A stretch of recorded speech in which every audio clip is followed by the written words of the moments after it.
Welcome to Zoom In, Zoom Out, your in-depth look at how news in Taiwan impacts the world. While much of the world's attention has been on advances in artificial intelligence, another area of technological development has steadily been making gains: quantum computing. Quantum computers are expected to completely change the world as we know it, solving problems at speeds considered impossible by today's standards. Scientists say this technology could revolutionize entire industries like finance, healthcare, and manufacturing, and allow for huge leaps in discovery and innovation. On the flip side, it could also be used for harm. Hackers with access to these devices could use them to break through some of our toughest cyber defenses. But most of this is still years away. For the moment, Taiwan is one among many trying to get a lead in this race.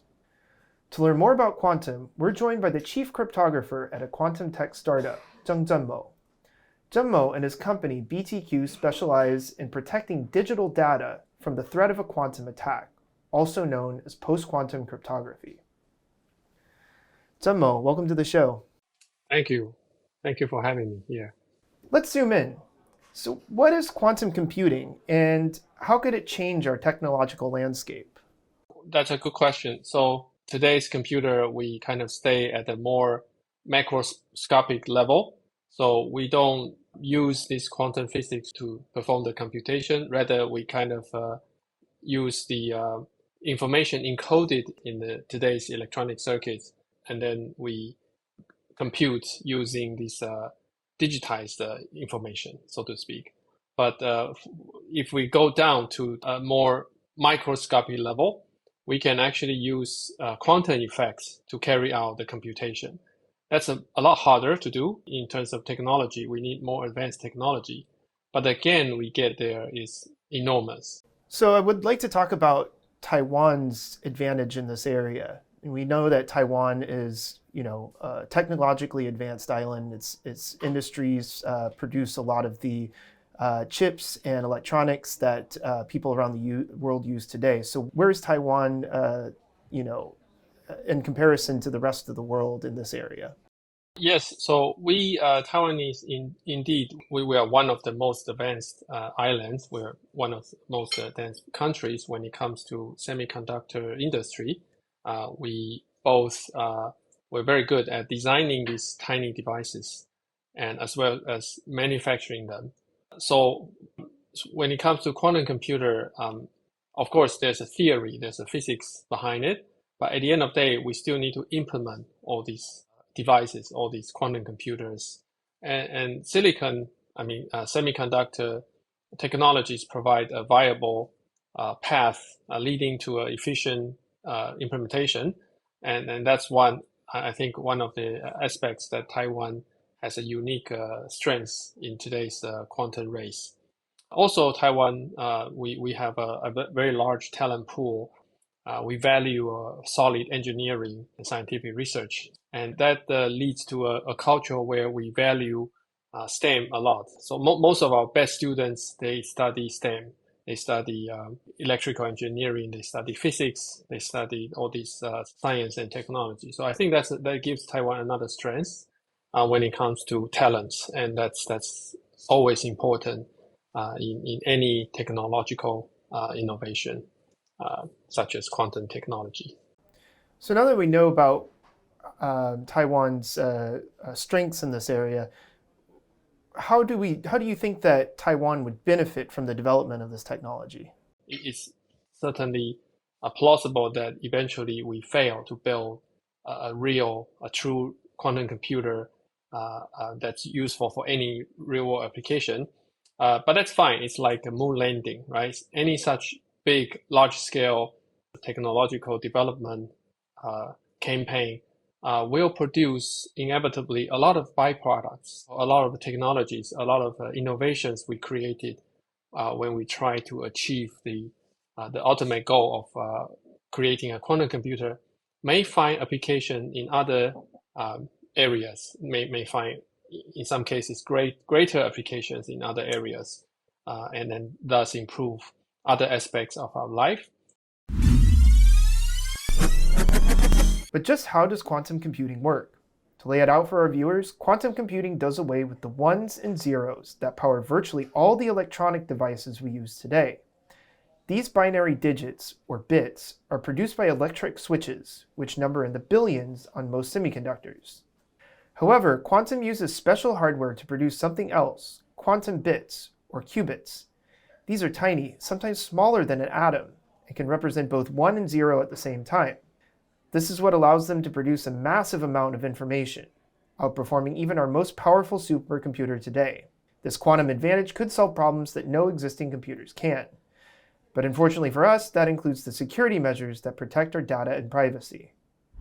So you mentioned your company's expertise, which is in post-quantum cryptography, and this is facing what many in this field have been calling the quantum threat. So could you talk a little bit more about what that means?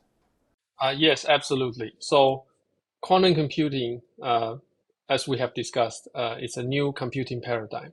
And thus, some of the problems that are difficult to solve on classical computers like the one we have today become easier to solve on quantum computers.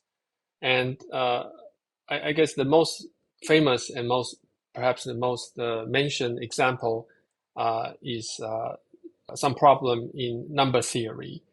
So the problem from going 3 and 5 to 15 is the problem of multiplication. That's easy. That can be easily done on even today's computer. But the reverse problem, the inverse problem, namely taking 15 as input and find out the factors 3 and 5, so that 3 times 5 is 15, that turns out to be extremely hard for today's computer. In fact, we have studied this problem for centuries, and we still don't have a very satisfactory answer until in the late 20th century, there's a revolution brought by a quantum scientist called Shor, and he discovered that with quantum computing, we can actually factor as fast as we can multiply. So factoring integer factorization problem essentially becomes an easy problem if you have access to a large quantum computer. But it's unfortunate news to people like us, cryptographers, because we try to, over the past decades, we try to use some hard mathematical problems. We try to build crypto systems on top of them and try to provide security to the general public. This means that when the bad guys, when they have access to large quantum computer, most of today's cryptography, and in particular public key cryptography, will be affected. So we will need to find an alternative, and that's called post-quantum cryptography, which literally means crypto systems that shouldn't be broken by large quantum computers, or ideally cannot be broken by large quantum computers. So can you tell me a little bit more about what it is you do for BTQ as the chief cryptographer? Yes, one problem we're trying to tackle is that so far we all need to pay some price to have this post-quantum security in terms of, for example, speed. So maybe some of the post-quantum crypto systems, they run slower, or size. So some of them have larger keys or larger ciphertext, etc. So we're trying to tackle this problem by coming up with a clever way to, for example, if we can aggregate a bunch of ciphertexts, maybe that will reduce the overall size. And as the chief cryptographer, my job is mostly to make sure that first of all, we want to make sure that whatever we do won't affect the security of these post-quantum crypto systems that we're working with, because security is the number one concern here. Let's say if we can reduce the ciphertext size, we can have a more efficient crypto system, but that's insecure. So that makes no sense. That defeats the purpose. We're using terms like encryption and cryptography. So does the work that you're doing have anything to do with, for example, cryptocurrencies or blockchain? Yes. So we start our kind of mission. Our first mission is to secure blockchains against the threat, the upcoming threat from quantum computers. So we do focus at the beginning a lot on blockchain, securing blockchain technologies, and cryptocurrency sits on top of blockchains. Their important application of blockchain. So yes, in that sense, yes.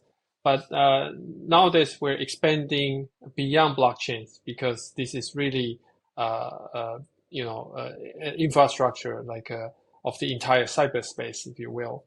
So not only blockchains, of course, but also all kinds of infrastructure like internet in general, like banking, military, government.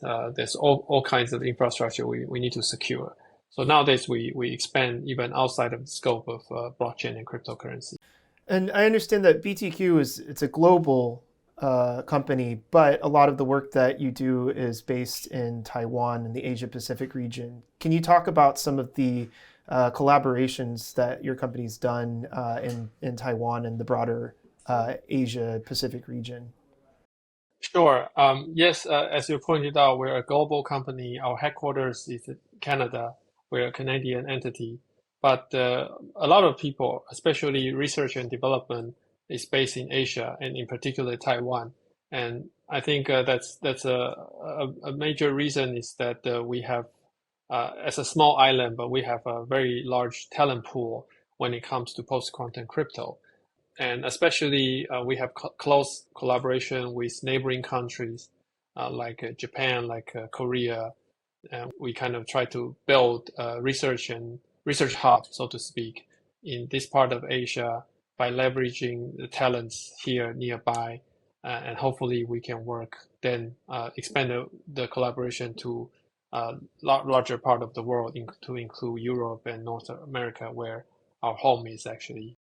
So in your mind, what is the next big development in quantum technology or post-quantum cryptography?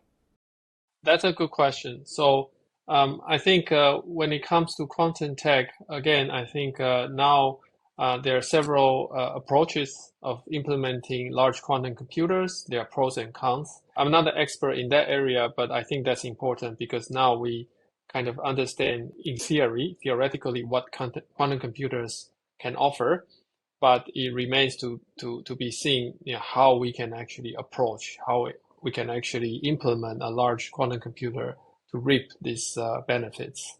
So that's certainly important. And when it comes to post-quantum cryptography, we have done a lot of research over the past decades or so.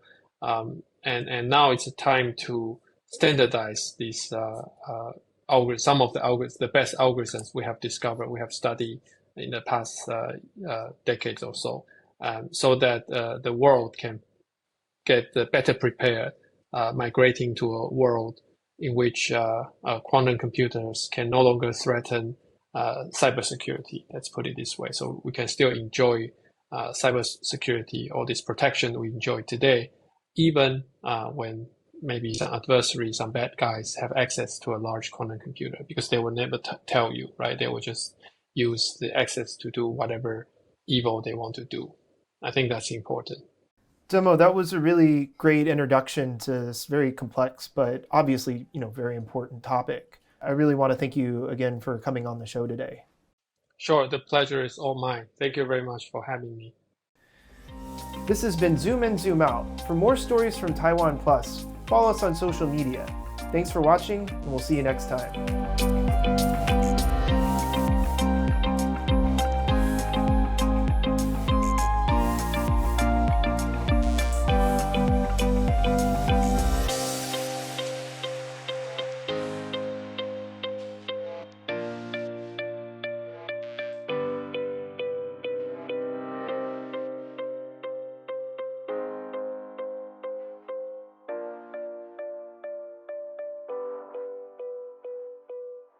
For more stories from Taiwan and around the world, follow us on social media or download the TaiwanPlus app.